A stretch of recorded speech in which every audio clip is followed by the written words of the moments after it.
Hello friends, welcome to my YouTube channel complete biology ज्ञान। अगर आप लोग मेरे चैनल पर पहली बार आए हैं तो चैनल को प्लीज़ सब्सक्राइब कीजिए, लाइक कीजिए और ज़्यादातर लोगों के पास शेयर कीजिए और बेल आइकन को प्रेस कीजिए ताकि आप अपने हमारे जितने भी नोट्स जाएँ, जितने भी हमारे लेक्चर जाएँ, आप लोगों की उसकी नोटिफ़िकेशन मिलती रहे और आप लोग अपने ज्ञान को अपग्रेड करते रहें और अपने प्रिपरेशन को एक अच्छे लेवल पे ले जाएँ। और हमारे चैनल को प्लीज़ सब्सक्राइब कीजिए, लाइक कीजिए और ज़्यादातर उन बच्चों के पास शेयर कीजिए जो बच्चे नोट्स ना बनाए हों और जिनको जो सही तरीके से ना पढ़े हों और वो अच्छे तरीके से अपने प्रिपरेशन को कर सकें और अच्छे नंबर से पास हो सकें। आज हम लोग देखते हैं कि आज हम लोगों का क्या टॉपिक है, जनन स्वास्थ्य। Chapter number 4। कौन-सा स्वास्थ्य है? जनन स्वास्थ्य। स्वास्थ्य मतलब आप लोग समझते ही होंगे, जनन स्वास्थ्य।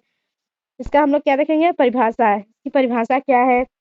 परिभाषा इस प्रकार से हम देखते हैं, इसकी परिभाषा क्या है? डब्ल्यूएचओ। डब्ल्यूएचओ क्या है? ये है जनन स्वास्थ्य का एक केंद्र है। इसके अनुसार जनन स्वास्थ्य का अर्थ है जनन के सभी पहलुओं जैसे कि शारीरिक हो गया, कौन-सा शारीरिक हो गया, भावात्मक हो गया, व्यवहारात्मक हो गया और सामाजिक आदि की सकुशलता की स्थिति को ही जनन स्वास्थ्य कहते हैं। क्या कहते हैं? जनन स्वास्थ्य कहते हैं। जनन की मतलब जो हम लोग कल पढ़े थे मानव जनन, रिप्रोडक्शन के सभी पहलुओं जैसे कि जिसमें कि शारीरिक आ जाता है, शारीरिक हो गया, भावात्मक हो गया और व्यवहारात्मक हो गया, सामाजिक हो गया। इन सब की अच्छी तरीके से सही तरीके से सकुशलता से जो इसकी स्थिति होती है और जनन स्वास्थ्य अच्छे तरीके से संपन्न होता है, उसको हम क्या कहते हैं कि जनन स्वास्थ्य। 7 अप्रैल को विश्व स्वास्थ्य दिवस तथा 11 जुलाई को विश्व जनसंख्या दिवस मनाया जाता है। इसको आप लोग नोट कर लीजिएगा, 7 अप्रैल को विश्व स्वास्थ्य दिवस और 11 जुलाई को विश्व जनसंख्या दिवस मनाया जाता है। अब हम लोग क्या देखेंगे जनन स्वास्थ्य संबंधी कुछ समस्याएँ, जनन से संबंधित कौन-कौन सी समस्याएँ हैं और क्या समस्याएँ हमें हो सकती हैं इनमें और अगर ये सही तरीके से ना होगा तो ये क्या हो जाएगा हमें, क्या होगा हमें, ये सब चीज़ों के बारे में हम देखेंगे। हम क्या देखेंगे इसके निम्नलिखित कारण हैं, जनन स्वास्थ्य की निम्नलिखित समस्या है और निम्नलिखित कारण है। जैसे बाल विवाह, कम उम्र में जो लड़कियों की शादी हो जाती है तो उस समय जनन स्वास्थ्य संबंधी समस्याएँ आती हैं। कम उम्र में बार-बार गर्भ धारण करना मतलब कम समय में ज़्यादा-ज़्यादा गर्भ धारण करना ये मतलब न जो पहले 18 साल की उम्र में जो लड़कियों की शादी हो जाती थी तो बार-बार बच्चे पैदा करना ये सब समस्याएँ होती हैं, जनन स्वास्थ्य संबंधी समस्याएँ होती हैं। प्रसवोत्तर देखभाल की कमी जब बच्चा पैदा होता है तब उस समय अच्छे तरीके से देखभाल करनी चाहिए और साफ-सफाई रखनी चाहिए। जननांगों की अस्वच्छता के कारण जो जननांग होते हैं जैसे मादा जननांग हो गया, योनि हो गई, ये सब चीज़ों की अच्छी तरीके से स्वच्छता रखनी चाहिए, स्वच्छता में से रखनी चाहिए, अस्वच्छता नहीं फैलाना चाहिए। जिसकी अगर अस्वच्छता रहेगा तो जनन संबंधी बहुत सारी समस्याएँ हमें हो सकती हैं। शिशु मृत्यु दर, मातृ मृत्यु दर का अधिक होना, जो बच्चे सही तरीके से जब समस्या होगी तो शिशु अच्छी तरीके से पैदा नहीं होगा और उसकी मृत्यु भी हो सकती है और इसमें माता की भी मृत्यु हो सकती है। ऋतुस्राव संबंधी समस्याओं की समझ की कमी इन सब चीज़ों के से संबंधित कमी और जन्म नियंत्रण उपाय जैसे कि गर्भ निरोधक संबंधी अज्ञानता, गर्भ निरोधक जिसको कहते हैं अबॉर्शन इन सब चीज़ों की अज्ञानता, यौन संचारित रोगों से संबंधित जानकारी का अभाव, यौन संचारित रोग कौन-कौन से होते हैं, साफ-सफाई न करने की वजह से बहुत सारी ऐसी ही समस्याएँ आ जाती हैं। इन सभी चीज़ों की जानकारी न होना तो उस तरीके से हमें क्या होता है बहुत सारी जन संबंधी समस्याएँ पैदा हो सकती हैं। अब हम लोग देखेंगे कार्यनीतियाँ क्या है? कार्यनीतियों के बारे में हम लोग जानेंगे कि कार्यनीतियाँ क्या होती हैं और इनके अंतर्गत क्या आता है? परिवार नियोजन कार्यक्रम। क्या है? परिवार नियोजन कार्यक्रम। कार्यनीतियाँ हम लोग क्या देखेंगे? परिवार नियोजन कार्यक्रम, राष्ट्रीय जनसंख्या नीति और राष्ट्रीय ग्रामीण स्वास्थ्य मिशन, शहरी परिवार कल्याण योजनाएँ, व्यापक टीकाकरण कार्यक्रम एवं जनन एवं बाल स्वास्थ्य सेवा कार्यक्रम। ये सब क्या है? कार्यनीतियाँ हैं। अब हम लोग देखेंगे कि परिवार नियोजन कार्यक्रम क्या-क्या है? परिवार नियोजन कार्यक्रम के अंतर्गत क्या-क्या होते हैं? क्या है ये? तो हम देखेंगे कि भारत में भारत में परिवार नियोजन का प्रारंभ जो हुआ था, वो 1951 ईस्वी में हुआ था। भारत में इंडिया में परिवार नियोजन का जो कार्यक्रम हुआ था, वो सबसे पहली बार कितने समय में हुआ था? 1951 समय में। जनन स्वास्थ्य के लक्षणों को प्राप्ति हेतु यह सर्वप्रथम व बड़ा प्रयास था। मतलब ये क्या भारत में परिवार नियोजन का प्रारंभ 1951 ईस्वी में हुआ था और यह भारत का सबसे बड़ा प्रयास था। इस कार्यक्रम को प्रारंभ कर भारत विश्व का पहला ऐसा देश बन गया जिसे राष्ट्रीय स्तर पर संपूर्ण जन स्वास्थ्य लक्ष्य को प्राप्त करने के लिए इस कार्यक्रम को प्रारंभ किया। परिवार नियोजन का एकमात्र उद्देश्य जनसंख्या नियंत्रण था। परिवार नियोजन का क्या एकमात्र उद्देश्य था? जनसंख्या को नियंत्रण करना था, क्योंकि जनसंख्या भारत की बहुत ज्यादा हो गई थी। सन 1977 से 1978 के पश्चात परिवार नियोजन का बदल कर परिवार कल्याण कार्यक्रम कर दिया गया था। क्या सन 1977 से 78 ईस्वी में इसको बदल कर इसके परिवार नियोजन के पश्चात इसको बदल करके परिवार कल्याण कार्यक्रम का नाम दे दिया गया था। क्या दे दिया गया था? परिवार नियोजन को बदल कर परिवार कल्याण कार्यक्रम का नाम दे दिया गया था। अब हम लोग देखेंगे कि जनन एवं बाल स्वास्थ्य कार्यक्रम सेवा क्या है, इसके उद्देश्य क्या है, इसमें क्या होता है, वो हम देखेंगे। हम लोग आगे क्या देखेंगे कि जनन एवं बाल स्वास्थ्य सेवा कार्यक्रम, जनन एवं बाल स्वास्थ्य सेवा कार्यक्रम, इसके उद्देश्य क्या क्या हैं, हम लोग इसके उद्देश्य देख लेते हैं। शिशु व माँ के स्वास्थ्य की देखभाल करना। जब लड़की गर्भवती होती है तो शिशु का और माँ दोनों के स्वास्थ्य की देखभाल अच्छी तरीके से करना चाहिए। इसके अंतर्गत आता है जनन एवं बाल स्वास्थ्य सेवा कार्यक्रम के अंतर्गत ये आता है शिशु का और माँ का अच्छी तरीके से देखभाल किया जाता है। शिशु मृत्यु दर एवं मातृ मृत्यु दर में कमी, जनसंख्या स्थिरता, मतलब जनसंख्या को नियंत्रण किया जाता है। हम दो हमारे दो, आपने सुना ही होगा, मोदी जी ने नारा बताया था। जनन एवं बाल स्वास्थ्य सेवा कार्यक्रम की नीतियाँ, हम लोग आगे क्या देखेंगे? जनन एवं बाल स्वास्थ्य सेवा कार्यक्रम की नीतियाँ। इसमें क्या है? विद्यालयों में जनन अंगों से संबंधित जानकारी व यौन शिक्षा को बढ़ावा देना ताकि युवाओं में सही जानकारी मिल सके। श्रव्य, दृश्य या ऑडियो विजुअल माध्यमों द्वारा मुद्रित प्रचार सामग्री की सहायता से सरकारी व गैर सरकारी संगठनों द्वारा जनता के बीच जनन संबंधी पहलुओं के प्रति जागरूकता के उपाय किए जा रहे हैं। ये सब चीज़ें इसके अंतर्गत आती हैं। जनन एवं बाल स्वास्थ्य सेवा कार्यक्रम की नीतियों के अंतर्गत ये सब आते हैं। और तीसरा हम लोग का क्या है? जनमानस को अनियंत्रित जनसंख्या वृद्धि जो होती है, जनमानस को अनियंत्रित जनसंख्या वृद्धि से होने वाली समस्याओं से अवगत कराना। जो जनसंख्या वृद्धि हो रही है उससे होने वाली जो समस्याएं हैं उससे अवगत कराना, उसको बताना। विवाहित जनन सक्षम जोड़ों तथा विवाह योग्य या इस आयु वर्ग के अन्य सभी लोगों को सभी उपलब्ध गर्भ निरोधक विकल्पों के बारे में जानकारी तथा गर्भवती माँ की देखभाल, प्रसव के बाद माँ और शिशु की उचित देखभाल तथा स्तनपान के महत्व संबंधी जानकारी उपलब्ध कराना, इसके अंतर्गत ये आता है। RCH की कार्य योजनाओं में लिंग परीक्षण जैसे कि उल्वेधन एवं एमनियोसेंटेसिस आदि पर व्यापक प्रतिबंध लगाना, जिससे क्या होता है? जिससे अबॉर्शन ना हो सके और उसका परीक्षण ना हो सके कि लड़की है या लड़का है। हम देखेंगे उल्बोधन होता क्या है। उल्वेधन मतलब क्या होता है?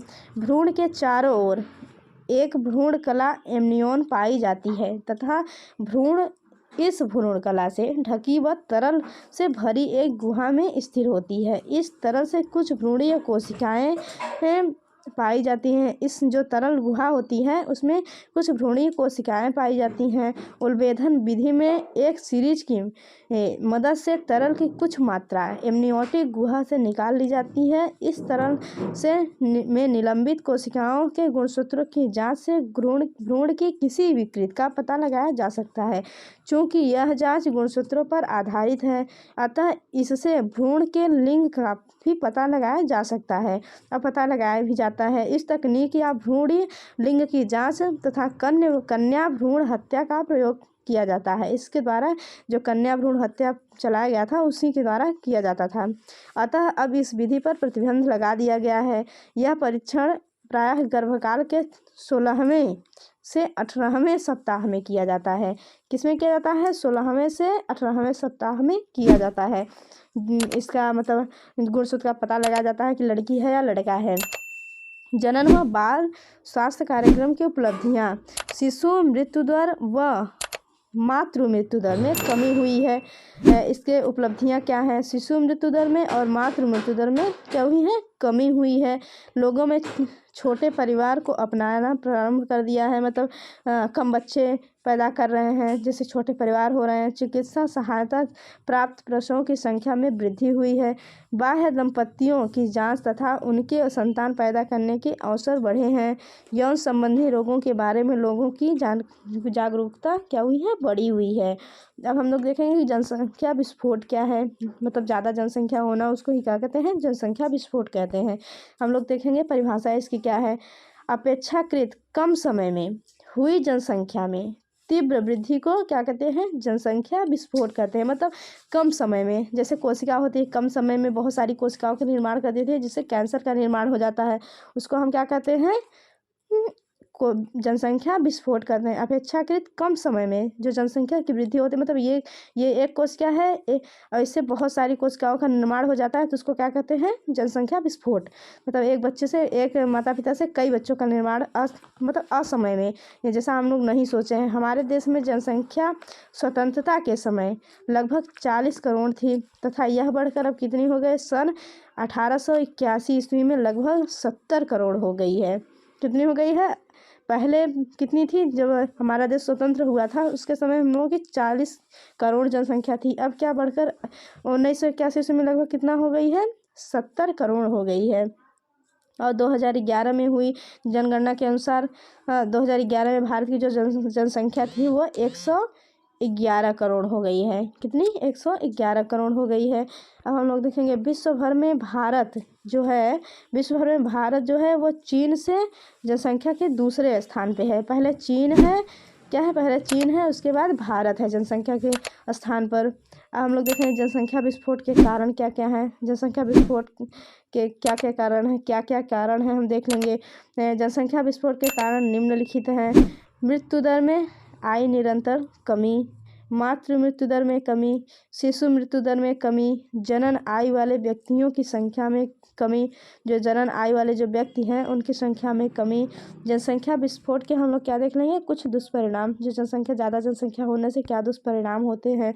जो शिक्षा की व्यवस्था होगी उसमें समस्या होगा। जैसे ज़्यादा लोग रहेंगे तो सब चीज़ व्यवस्था सही तरीके से ना हो पाएगी, और अगर कम लोग रहेंगे तो अच्छे तरीके से शिक्षा मिल पाएगी, रोजगार अच्छे तरीके से मिल पाएगा, खाद्यान्न की जो आपूर्ति होगी वो सही तरीके से हो जाएगी, निर्धनता नहीं आएगी, गरीबी नहीं आएगी, स्वास्थ्य एवं चिकित्सा का जो सेवा का समस्या होता है वो नहीं होगा। कम बच्चे रहेंगे, स्वास्थ्य भी सही रहेगा, खाना भी टाइम से मिलेगा, ये सब चीज़ें, और उनको शिक्षा भी अच्छे तरीके से मिलेगी, रोजगार भी मिलेगा।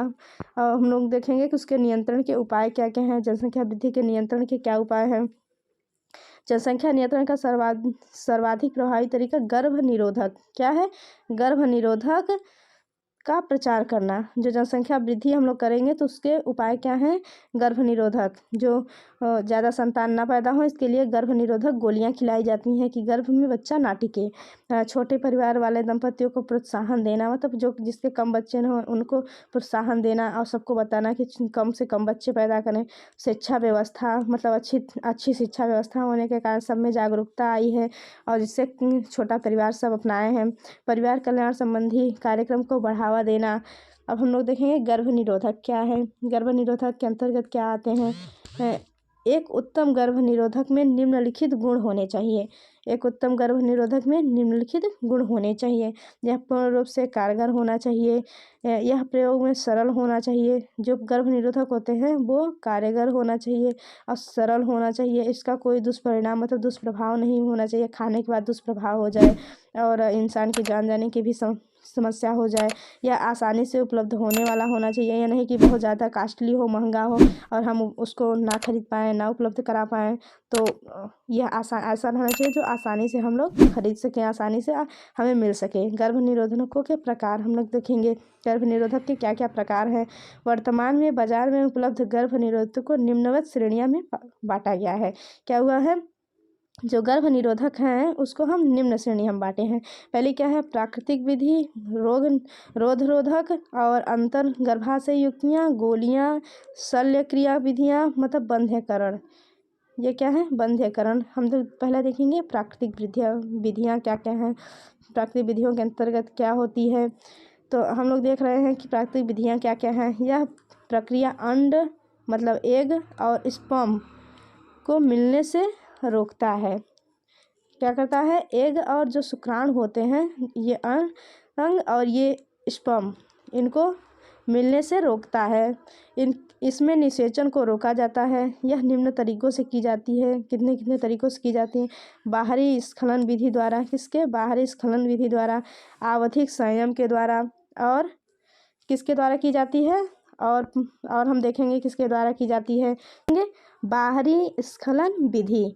इस प्रक्रिया के दौरान मैथुन के अंदर जो मैथुन होता है उसके दौरान पुरुष का वीर्य मतलब स्पर्म जो होता है वह स्खलन से पहले ही शिश्न को मादा के शरीर से बाहर निकाल दिया जाता है। तो जब स्पर्म मादा के शरीर में नहीं जाएगा तो निषेचन नहीं होगा, फर्टिलाइजेशन होगा नहीं।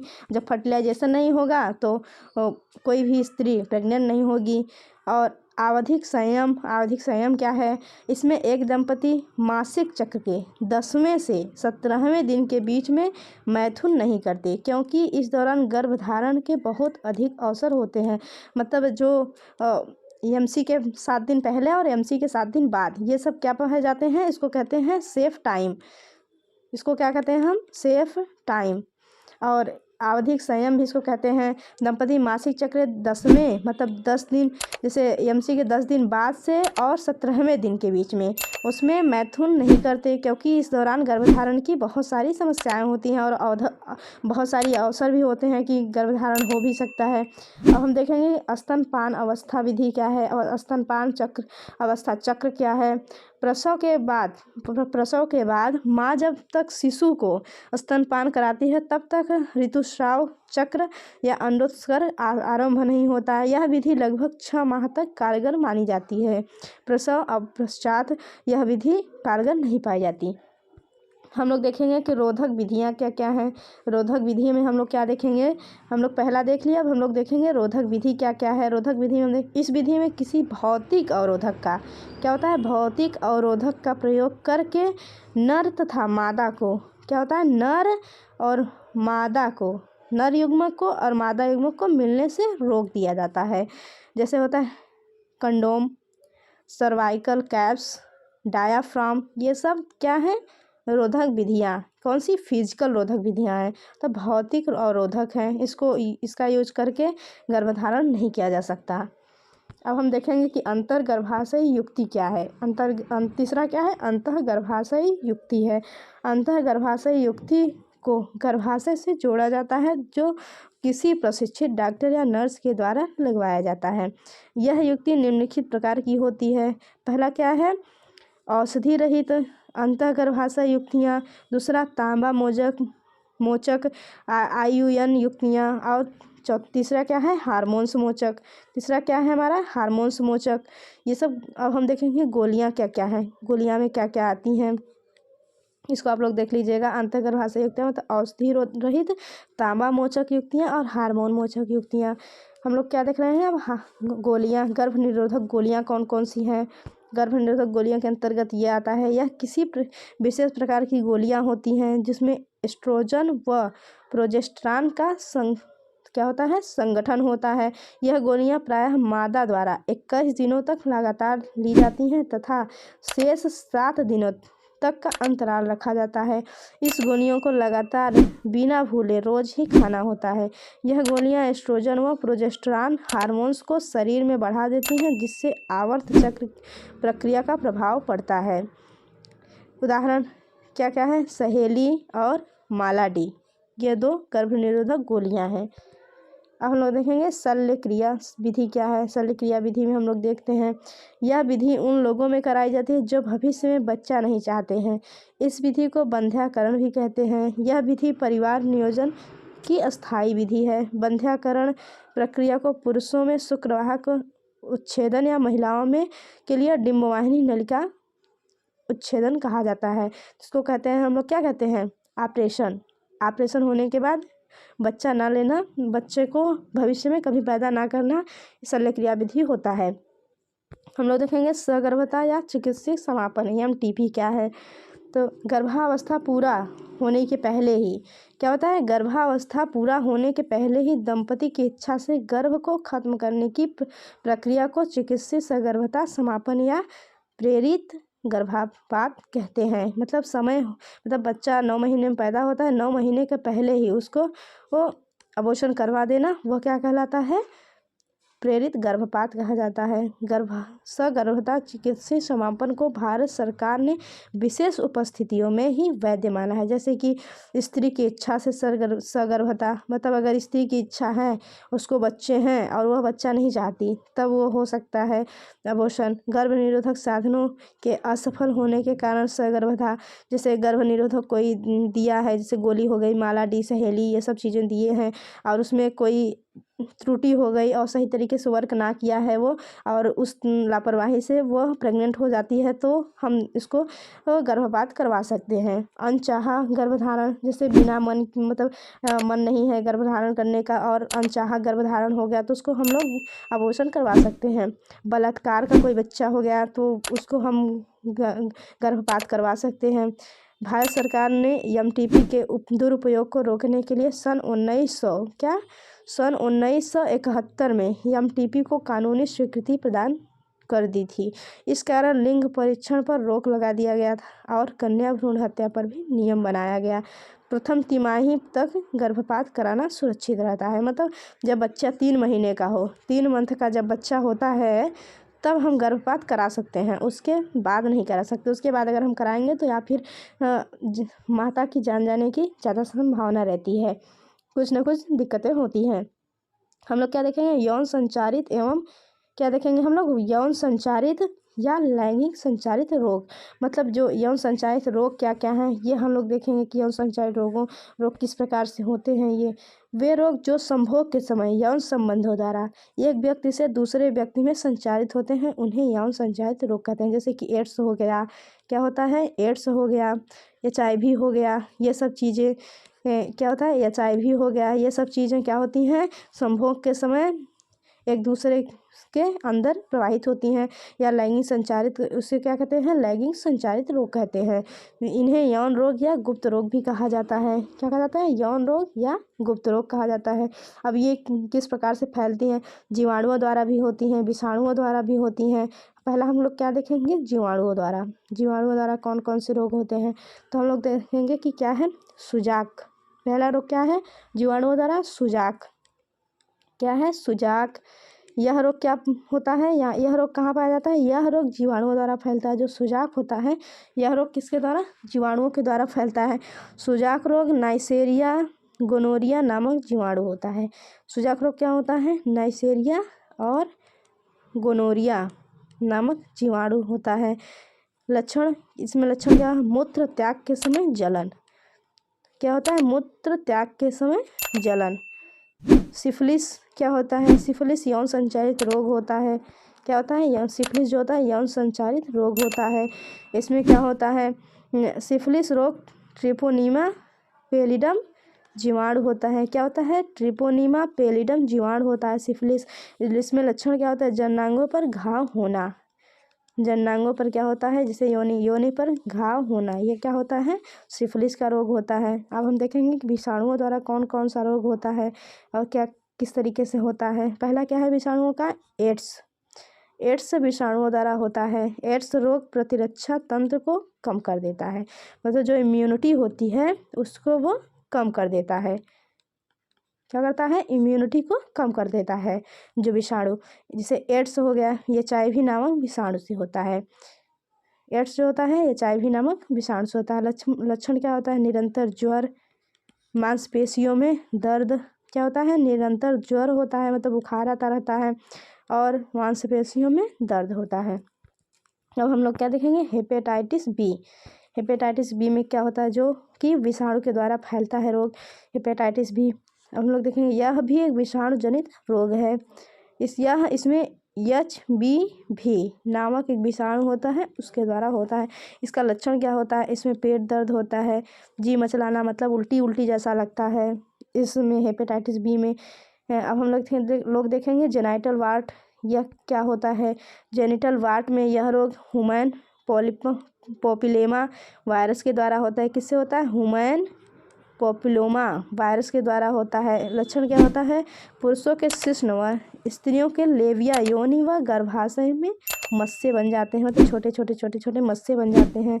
ये जो जेनिटल वार्ट होता है उसके द्वारा ह्यूमन पॉपिलोमा वायरस के द्वारा होता है। हम लोग मतलब विषाणु के द्वारा क्या क्या पढ़े हैं? हम लोग पढ़े हैं एड्स, ठीक। हम लोग क्या पढ़े हैं? एड्स जो कि फैलता है HIV वायरस से, ठीक है। और क्या पढ़े हैं? हेपेटाइटिस, हेपेटाइटिस, ठीक है। हम लोग क्या पढ़े हैं? हेपेटाइटिस बी, यह किसके द्वारा फैलता है? HBV विषाणु होता है। हम लोग क्या देखे हैं? एक जेनिटल, क्या देखे हैं? जेनिटल, क्या देखे हैं? जेनिटल वार्ट देखे हैं। यह किससे होता है? ह्यूमन पैपिलोमा, ह्यूमन पोपिलोमा वायरस इसके द्वारा फैलता है। ह्यूमन पैपिलोमा वायरस के द्वारा फैलता है। यह हम लोग पढ़े हैं वायरस के अंतर्गत। किसके अंतर्गत? वायरस के अंतर्गत। हम लोग कैसे किसके अंतर्गत? जीवाणुओं के अंतर्गत जो पढ़े हैं वो हम लोग पढ़े हैं सुजाक। जीवाणुओं के अंतर्गत हम लोग क्या पढ़े हैं? वायरस के अंतर्गत हम लोग देख लिया। अब हम लोग देखेंगे जीवाणुओं के अंतर्गत हम लोग पढ़े हैं सुजाक। किसके अंतर्गत? सुजाक, ठीक है। यह किसके द्वारा होता है? यह किसके द्वारा होता है? नाइसेरिया और गोनोरिया के द्वारा होता है। और सिफिलिस हम लोग देखेंगे, सिफिलिस ट्रोपोनेमा पेरिडम के द्वारा होता है, इसका जीवाणु होता है, ये इसके द्वारा फैलता है। हम लोग देखेंगे बंध्यता, इनफर्टिलिटी क्या होता है? जब कोई दंपति मतलब जब कोई नर या मादा दोनों में गर्भधारण नहीं कर पाता, जब कोई दंपति गर्भधारण नहीं कर पाता तो उसे क्या कहते हैं? बंध्यता या बांझपन कहते हैं। बांझपन हो जाता है। कुछ विशेष तकनीक जैसे कि सहायक जनन प्रौद्योगिकियों द्वारा बंध्यता को सही किया जा सकता है। इसके लिए निम्नलिखित विधियों का उपयोग किया जाता है।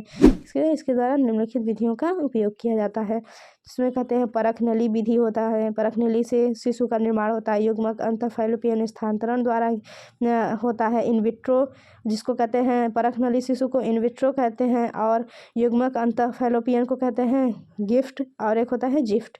ये तीनों पाई जाती हैं। हम लोग देखेंगे क्या? परख नली के द्वारा शिशु का जो निर्माण होता है वो किस प्रकार से होता है। हम लोग देखेंगे कि इन विट्रो फर्टिलाइजेशन क्या होता है।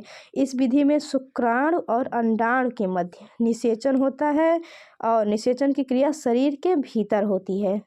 भीतर जैसी की परिस्थितियों में नहीं ही शरीर से बाहर टेस्ट ट्यूब में कराई जाती है। जो मतलब शुक्राणु होता है स्पर्म